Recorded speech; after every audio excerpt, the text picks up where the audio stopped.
Welcome to 3-Word Story, the podcast where we take 3 words from a random-ass place using the app, these 3 words, and improv the shit out of a story. Today on 3-Word Story. Well, honestly, the first thing that popped into my head, boss, was pickle and sausage, but... A gasp at what he just saw. Claimed, look, she is a hand witch. That is a hand witch right there. Oh, Dylan, how are you today, my dearest friend? It's been a while, as they say. Actually, yeah, it has been a while. I'm trying to think. Didn't we do... No, it wasn't last weekend, the weekend before. Yes, yeah. And that still hasn't seen the light of day. We'll see if it does or not. I think it got so politically charged. People will know, by this point, whether it has or not, and whether you have been assassinated by someone from South Africa. But we'll see that. We'll see if you have been assassinated this time next week. What a nice hook, whether Dylan is or is not alive. We will see. Coming to a podcast near you. Now, Dylan... I'm not sure if we said at the end of the last one. I think we did. That this place was going to be a bucket list place. Somewhere where deep down in the bottom of your anus that you really would like to go in life. So let me explain where I would want to go. This is my bucket list place. Now, I used to work in a bathroom showroom with a good colleague of mine, Din. And we would go around Google Maps, clicking on place to place, town to town, and we would click on a business and we would phone them because we were terrible employees and we did not want to do any fucking work. We wanted to mess around. That's exactly what we did.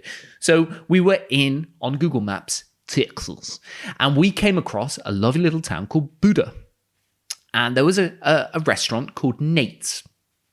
And Nate's, their little logo was Nate's whatever restaurant within a sausage dog. So the print was there in a sausage dog, in the logo. And we were huh? So we picked up the work phone and we gave Nate's, Buda, Texas, a phone call. And a lovely lady... Shout out to Nate's, Nate's, Texas, Nate's restaurant or Nate's Diner? Nate's Diner, probably. Yeah, Welcome to Nate's Diner. Like burgers, Texan food, as you would imagine. So we gave him a call. Hi there, doll. Welcome to Nate's. How can I help you? Like fully Texan, Southern kind of voice greeted us, and there was joy just coursing through our veins. And we said, look, we're 2 dickheads in a bath store in English. And she was like, I know, eh? And we said, why the hot dog? The hot dog? Do you mean the wiener dog? Oh, sorry, doll. Do you mean the wiener dog? And we were like, I guess the wiener dog. Yeah, the wiener and dog. It turns out in Buda, Texas, that they have an annual wiener dog race. Wiener dog race of the actual dog. Of the long sausage dog. Okay, sure. The sausage dog, right. Wiener dog, whatever you call it in Afrikaans. A Volshond. You weren't ready for that one. No, yeah, I'm sorry. No. I assumed it would be something completely ridiculous and nothing to do with hot or dog or sausage dog or anything. And so it's a what, sorry? Vorsch. Vorsch und? Hund. Yeah, sounds like a pig. Otherwise, it would have been a fark. But yeah, Fuck you. Fark. You. So pig you. So they have these wiener dog races, and we were enamored. We went on Facebook, we found these videos, and we actually found the Lions Club that runs it. So it's like a Lions Club that organizes the wiener dog race. They do, and conveniently, and I hadn't actually pre-planned this, the T-shirt that I got, Dylan, is right here. We ordered 2 T-shirts each from the Lions Club about this wiener dog race, and they have these spectacular T-shirts. Let me just untuck it. All the way from Buda, Texas. All the way from Buda, Texas. We said, look, can you send them? We'll pay for them. We'll pay for the postage. This is a really cool story. Yeah, 100%, but now I'm excited. So this is. Let me present it. This is pretty live. This is the bonus of doing the podcast at home. You can see all my goodies. So this is the advertisement. What year was it? Hang on. By the looks of it, 1992. Well, I don't know what year it was, but I can tell you it was the 21st. So if there's any listeners in Texas Buddha that know what year the 21st annual Buddha Wiener Dog races were, let us know on a postcard. So this is the annual Buddha Wiener Dog race 21st annual T-shirt. Oh, with little Fabio Wiener, or no, like Fabio's Wiener, like it's like And who is that? Describe what you see. Say what you see, Dylan. So, it's not even Fabio. I should have read first. It's Do you Wonder mean Wiener, Fabio, yeah, like the model actor? the model actor.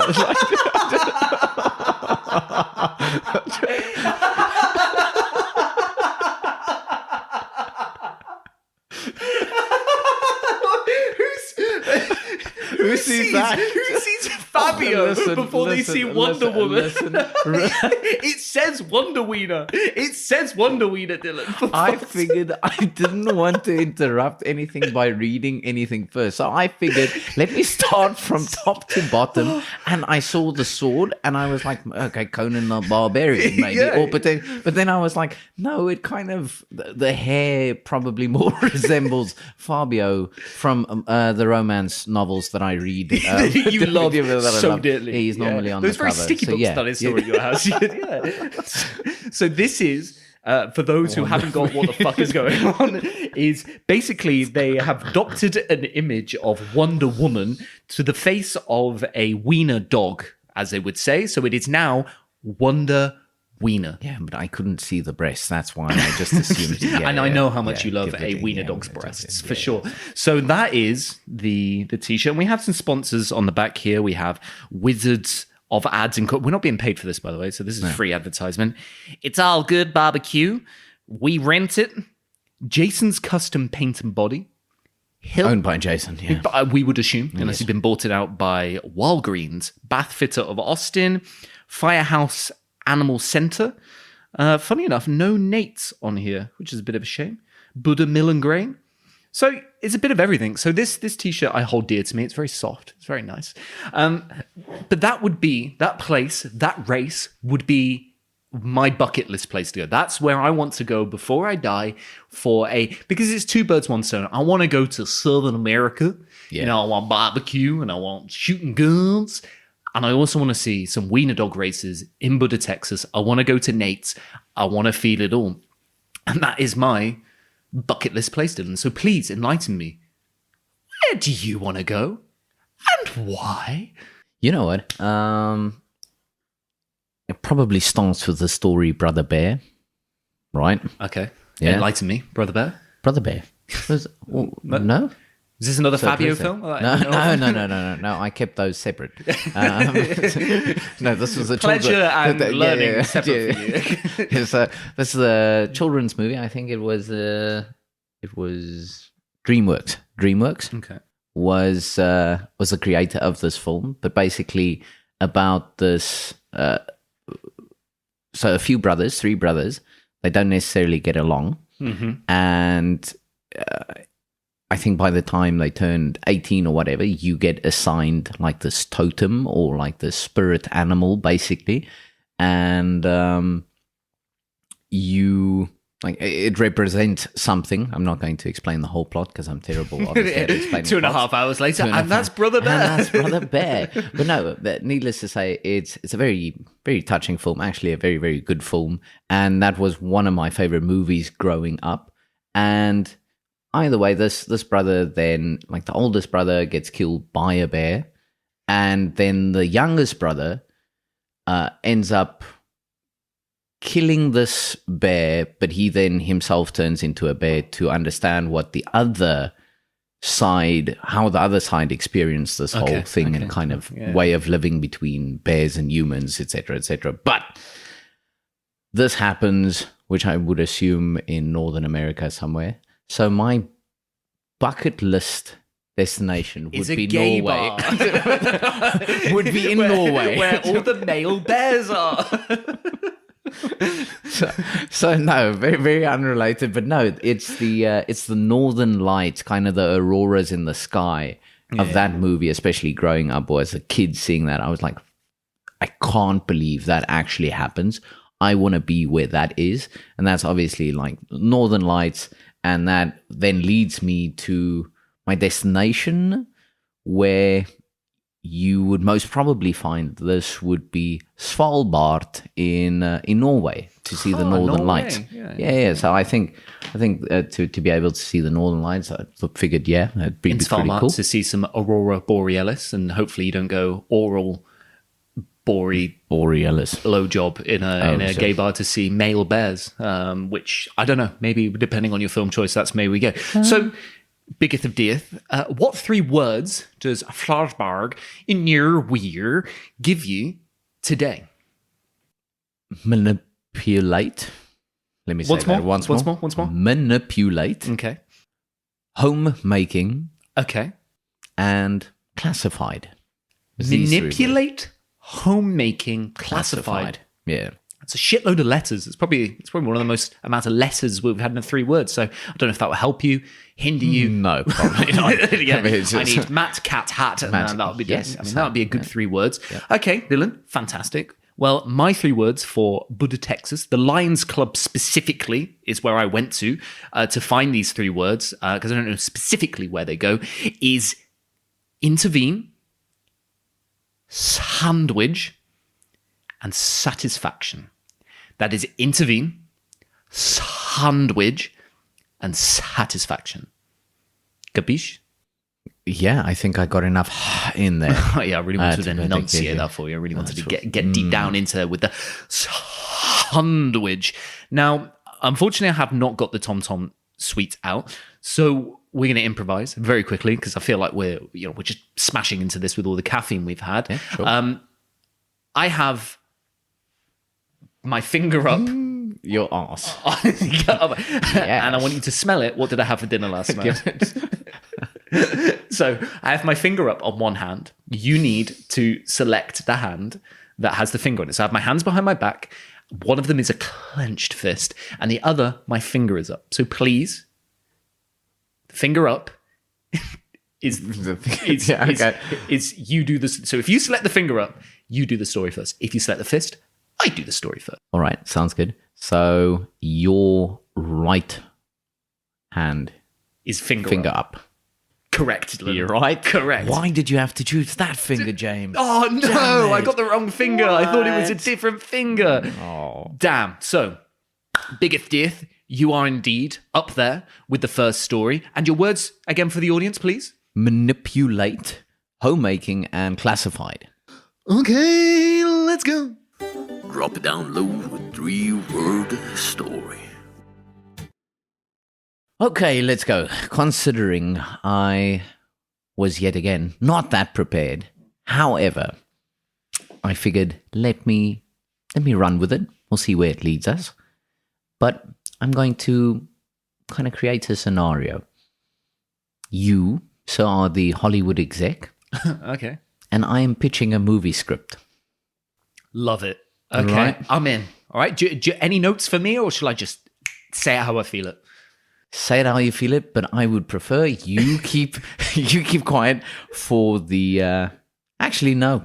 Fuck it. Let's do it. All right. Yeah. I'll take your lead. I'll take your lead. You know, we're gonna improv the shit out of this story. 2, 3. Right. So, hey, your boss. Let me first decide on which accent, because I might just run through all of them. Now, right? Yeah. When you start, you have to stick with it. All right.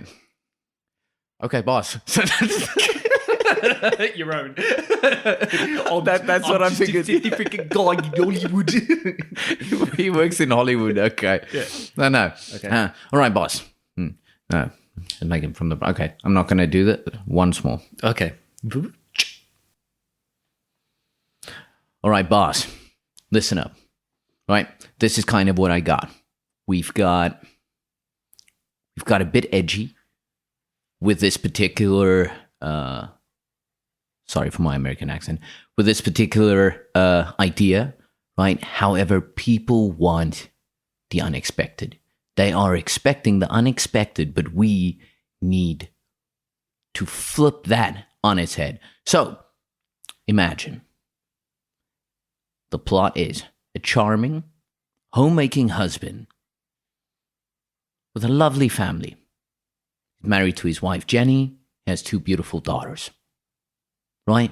Got that. We've got that. We can zoom in kind of on this lovely house. I mean, your ideal American family. But, like any husband's concern, is his family's safety. Now, I know we might have kind of gone down this Liam Neeson route before, but hear me out. In today's age, digital age, you never know what to expect. Now, this might get a little dark, but bear with me. So, his 2 daughters, aged 14 and 15. I'm being very specific. Begged him to download one of the trending apps called Zigzag. No, just joking. It's actually Instagram.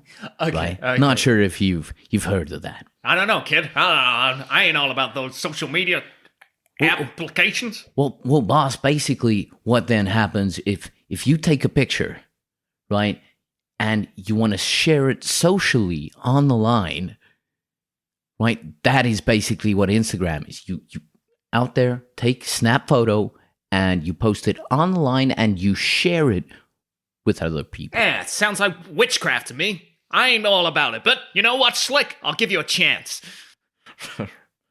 Right, boss. So, he unknowingly says yes, not knowing how dangerous and dark it could be for his 2 daughters. So, needless to say, he says yeah. He says yes to his daughters. Let's call them Kaylee and Casey. Nice. I like the father in this. He's really imaginative. I like it a lot. Go on, Slick. Well, honestly, the first thing that popped into my head, boss, was pickle and sausage. But I figured, What a fucking stupid name's that? It's the only name for a cat. And if it's the name of a cat, I would assume that Sausage is a piece of shit and doesn't stop fucking meowing all the time. But you know what, kid? Go on with it. Right, so, after a couple of months, he sees the notification.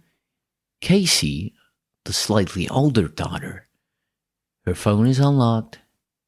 It's chilling on the bed, because that's what kids say these days, is chilling on the bed. And the curiosity got the better of him because she's been acting quite strange the last couple of months.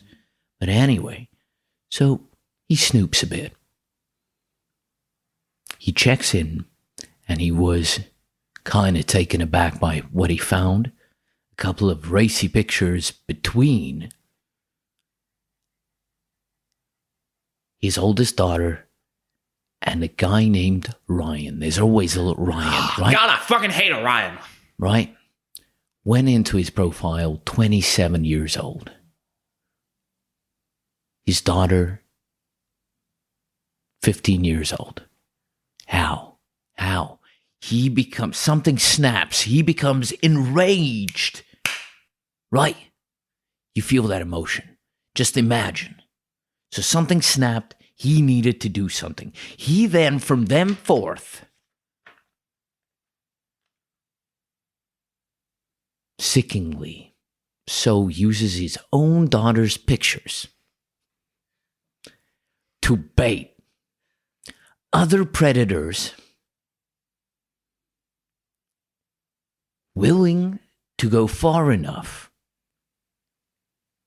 and he proceeds to murder each and every one of them. So he figures what story he's created in his mind is he is proactively saving his daughters and other people's daughters from these sick people. So he's manipulating everyone, thinking he's this loving husband, right? But one by one, murders each and every predator. So he's a predator vigilante. Ah, so we have a predator against a predator. I think they've already done this, but it was Alien last time, and there was an alien versus the predator. But what you're saying is predator versus predator. I like it. However, when his wife found it out that he's been using his daughter's pictures to murder other predators, she snaps. I don't blame it. It's pretty fucking weird if you ask me, Slick. So needless to say, she puts an end to him, making her a murderer as well. So let me get this straight. We have a predator Yes. chasing predators. Yeah. And now we have a lady who is now the predator of the predator who is predating the predators? Okay, but hear me out, boss. Okay, So if you I'm up keep- for this. I'm if a you predator keep versus the predator versus story predator. rolling, Okay, right? keep on rolling, baby. If you keep the story rolling, you still have one character left. Well, actually, two. But the youngest daughter really loved her dad. So if you really don't want to end the story there, I want a longer title, Schlick. I want another predator in there. right? So, yeah, she just turns out to be Electra. Electra Predator versus Predator versus Predator versus Predator 2. I like it, Schlick. I like his stuff. No, so I kind of just wanted to know, because there's kind of a few routes we can go about this. It can either be the double life, or it can be the predator versus predator. And then again, people like to see happy endings, and I'm not sure where that is. And I think that's where we might need your experience to draw. I see what you're trying to say. So where's the shining light in all this? Yeah, Where's 100%. Where's the beacon of hope? Where's the Disney?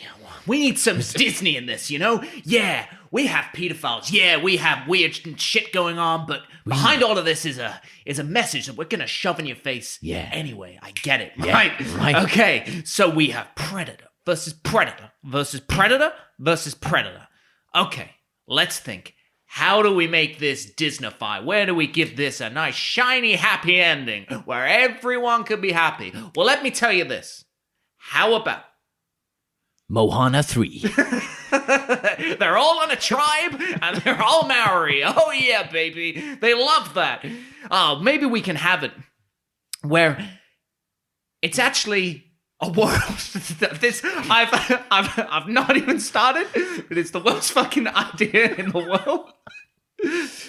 Where it's oh god, I don't want to finish this sentence. I want to finish this sentence. Where the twist at the end, Schlick, is this. This is actually a world where the kids are parents and the parents are kids. People age backwards, Benjamin fucking Button style. So the people that you thought were pedos are actually children, and the people that you thought were children are actually pedos. So actually, that there was a pedo at the beginning sending pictures of herself to a young guy of the age of, looking at the age of 27. Schlick, what do you think of that, huh? So it's predator versus predator versus predator versus predator reversed. So it's predator versus predator versus predator versus predator, but the other way. What do you think about that, huh? That's why I'm chief executive of this place. This is why I smoke big old cigars, because they come to me with the issues and I knock them out the park. We're talking reverse pedos, we're talking kids are adults and adults who are kids. Schlick, what do you think about that? You know what, boss? That's why they pig. That's why they pig you. That's why they pay you the big bucks. And you know what? We're not going to let this. We're not going to give the audience an exit. I think we won't just Pulp Fiction it, or we won't just be like, oh, it was all a dream. It's the real fucking thing. And we'll base it on Jeffrey Epstein's island, because I'm pretty sure they're not doing anything there. We're talking cheap production, and it'll kind of make sense anyway, you know? We'll make a joke out of it. Boss, thanks again. If you think I can pitch it, if you think it's good, I mean, just let me know, and I'll get it rolling. I think we'll do it. We'll just fucking shove Captain America in it, and kids will be all over it. Let's get it on the reel. Well, there we go, Dylan. That truly was improvised from Yes. from all Under around. control, all around, I think that will deserve a listen back and to see if it's appropriate. But fuck it, as it says on your cup you're drinking from.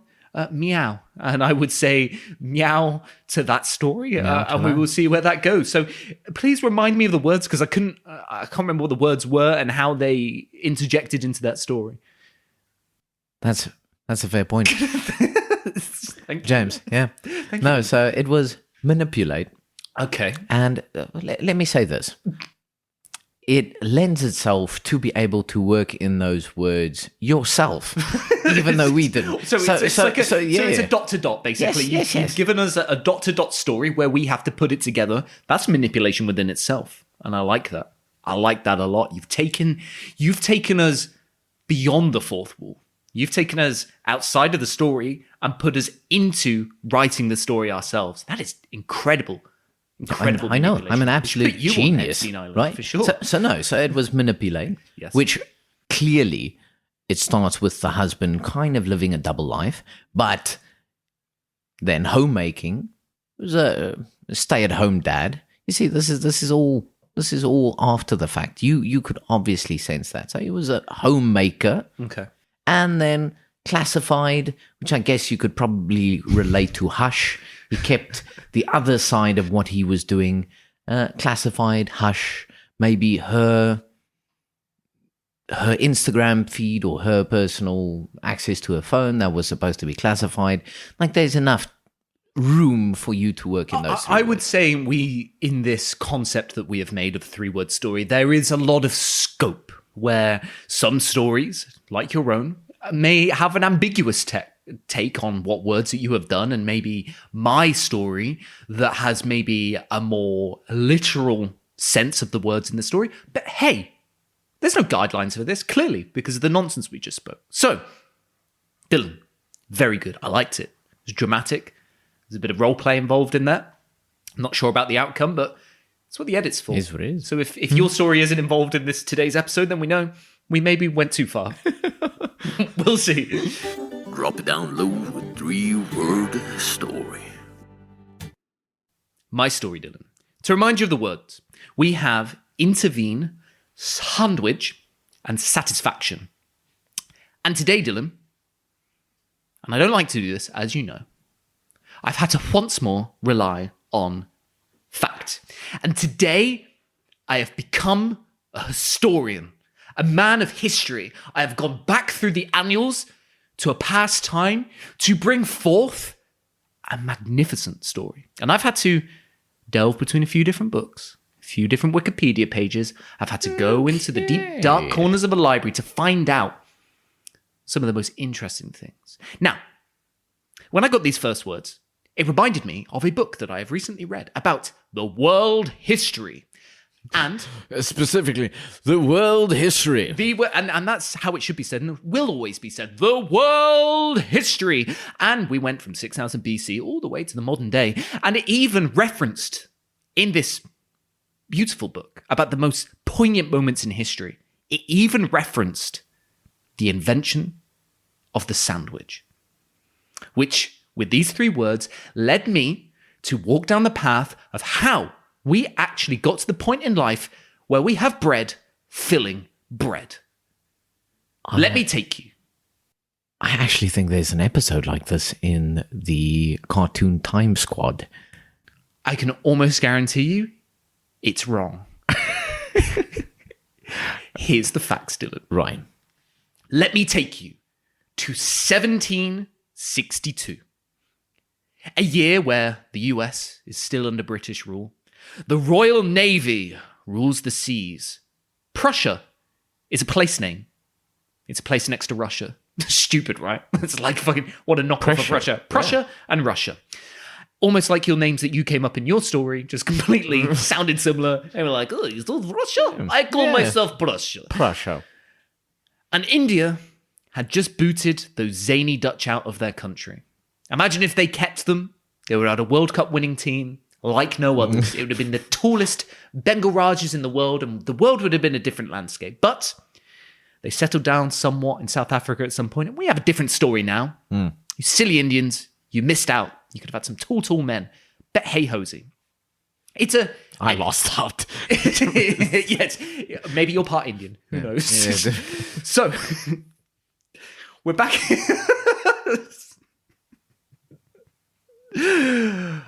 Let me take you back to 1762 and a young John Montague. Now, John Montague he's a very well-known aristocrat of UK society, a very wealthy man, a man with land, estate, important. And he has been assigned, Dylan, the role of postal master in the UK back in 1762. So, before emails and before all this, and he was in charge of making sure things got where they needed to be. So, for example, he was the be-all and end-all of anything post in the UK. This is how important that John Montague was back in UK in 1762. He was behind some of the biggest advances in post at that time. He started to use horses to get things there faster. He called it one-day delivery. Horses and advances, and then okay. So he had one-day delivery. One more time for you. One-day delivery. So he would just get there like that. He would have just get some rope, put an envelope on the horse, slap it on the backside, and off it went. He would have foxes who he would write messages on, and he would again slap them on, and he would rename them the fax.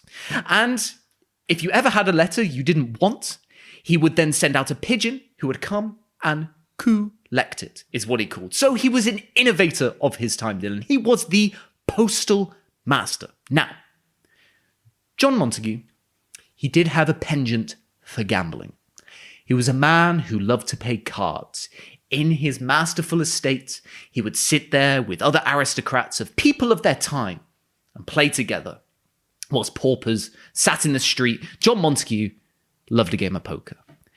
So John and his friend, in November in 1762, sat with his friend Edmund Weaver, and they sat around this beautiful round oak table, adorned with the finest silverware and the finest pigskin playing cards that you could find. Playing cards all day, all night. They would take the skin and stretch the pig skin to leather, and they would cut it out, dry it, and there hence you would have the day's playing cards. Because card and things, they weren't a thing back in 1762. They had to think outside the box. That's fair. With a man who invented one-day delivery, is a guy who's thinking outside the box. Now, the issue is, Dylan, this. These cards, they weren't the cheapest to make, and it took a long time. And back in the day, they would use meats, breads, sauces, relishes, all around the time that they were playing cards and poker. And these cards would get messy. We didn't have wet wipes back in the day, right? We didn't have these things, Dylan. I don't know if you know this in 1762. We didn't have such convenience of free running water everywhere. So John Montague would be going through packs of cards over and over again. Oop, spilling the goblet of wine. Oop, getting just jams all over the cards. And when one pack went, another one had to come in because John Montague loved to gamble. So there he is with his friend Edmund Weaver. Great. Now, Edmund Weaver is famous from back in the day. He was an astrologer. And at this time, in 1762, in November, he had just released a book, a British book on astrology. So he said to his good friend, John Montague, "Oh dear John, why don't we go outside and do a spot of stargazing?" "Oh, good show, Edmund. Let's go see some stars, some constellations, and maybe those shooting stars that I saw you've got in your book." And off they trot to go see the clear skies. And imagine these skies, Dylan, these crystal clear skies, no pollution, back in the day, and they looked at these wonderful constellation of stars. Now, what happened next, Dylan? Again, all of this is pure fact. Sure. Maybe there's a couple of lines that I've put in there that to try and dramatize it a little bit, but this is an exact quote from a countryman back in the time. So this proves This happens. Idi Amin.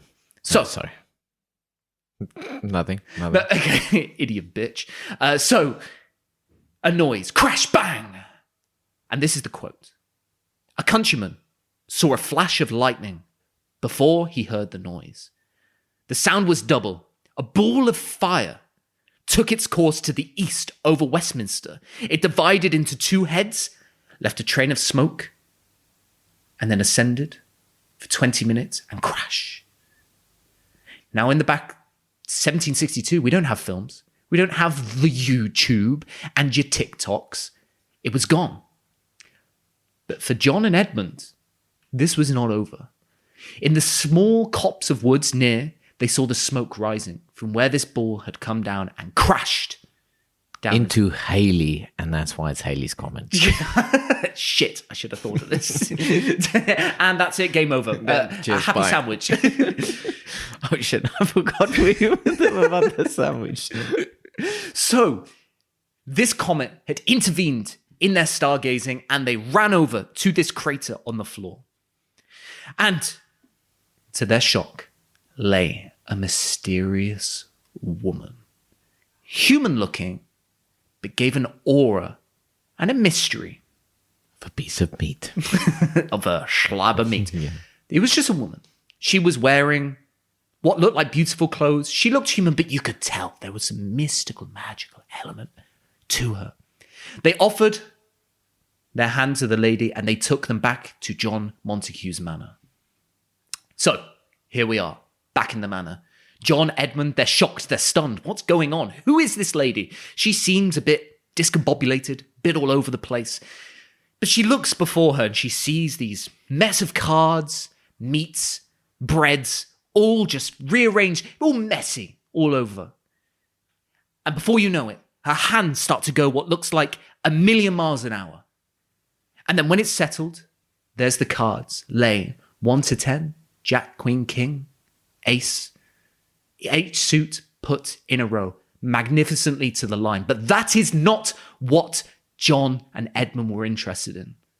For they saw in front of them, for the first time in history, and no, it's not going to start raining men, they saw bread, meat, bread.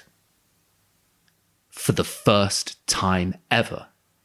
Edmund, aghast at what he just saw, claimed, look, she is a hand witch. That is a hand witch right there. And she has just something that is unbelievable. I do not believe this is witchcraft. A hand witch has slammed into the ground and is going to take our soul. And she goes, speaks up. I'm sorry, gentlemen. I am so sorry.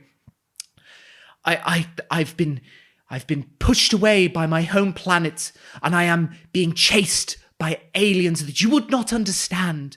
Would you please house me? Please look after me, and in exchange, I will put these breaded pieces together, and I will arrange your cards. Do whatever you want. And John, with no hesitation, as he knew a thing or two about deliveries, posted this new gastronomical device made by the hand witch and put it into his mouth and moaned with satisfaction. And him and Edmund looked at each other, looked at the woman, and they said, okay. So they took the hand witch down to the guest quarters. They got her comfortable and they sat there and thought, how can we make something of this? This is something that will change the world. Aristocrats like you and me will not have to mess our playing cards no longer. We now have this device, this thing made by the hand witch. Let's take this to Westminster. Let's take this to the aristocrats and sell this across the world. But what shall we call this? Said Edmund. What shall we call this device made by the hand witch? Well, I know. It's sandwich. Dylan, fuck you. Fuck's sake, Dylan. Well, what made you? Why do you think? Why would you think? Why? Please tell me. No, Dylan. I want to hear from you right now. All right. Why would they call it a sandwich? I'll tell you. Yep. So, as this hand witch was passing it over to them, they dropped it in sand. And they called it a sandwich. Wrong. Boom. Wrong. Shit. They named this device, made by the hand witch, after the house of which John Montague represents. Little did you know, and if you were a historian of UK pastimes, you would know John Montague IV was the Earl of Sandwich from the House of Sandwich. My goodness. So they named this device made by the hand witch the delicious and delightful sandwich that we have today. And that is a true story, steeped in history. And to remind you of those wonderful words again, we had the intervention of the comet in the stargazing. We, of course, had the sandwich, and we had the satisfaction of the taste of the sandwich. Now, any link that you had from the hand witch to sandwich was completely on you. That's fair. There was no link to be made there. They were just convenient, right? Her hands were very fast, and she'd crashed from the sky, and 1762, hello, we're going to think she's pretty witchy, right? So, Dylan, that's on you. Egg, your face equals Boom. me. So, Dillface, what a journey. What a journey that was. I think we've been ready raring to go. That was all straight through. We have had a delightful movie pitch of American style, and I must say, it's very rare to hear such a South African accent entwined with an American accent. Yeah, that's fair. I'm sure that's probably ASMR to a lot of people. I'm sure probably people are going to enjoy that. And obviously, we've had a history lesson. I am, for today, an historian, and I've given you some history. And I've taken that aboard, and I actually thoroughly enjoyed that story like I normally do. And yeah, sorry for me for assuming they dropped the hand witch's making in the sand and then called the sandwich. That was stupid. Why would they have sand in the Earl of Sandwich's manor? They're not going to have sand there, Dylan. That's really silly. Just relax. Okay. It's the Historian Earl of Sandwich. Okay. Sandwich. The famous John Montague. So that was some incredible 3-word stories. And next time we will be looking at the place, Dylan, where you had your first kiss. Creepy, right? I know. Can't wait to hear about that, eh? Please share, stay tuned, stay patient, and thank you very much. And we'll see you next week on 3-Word Story.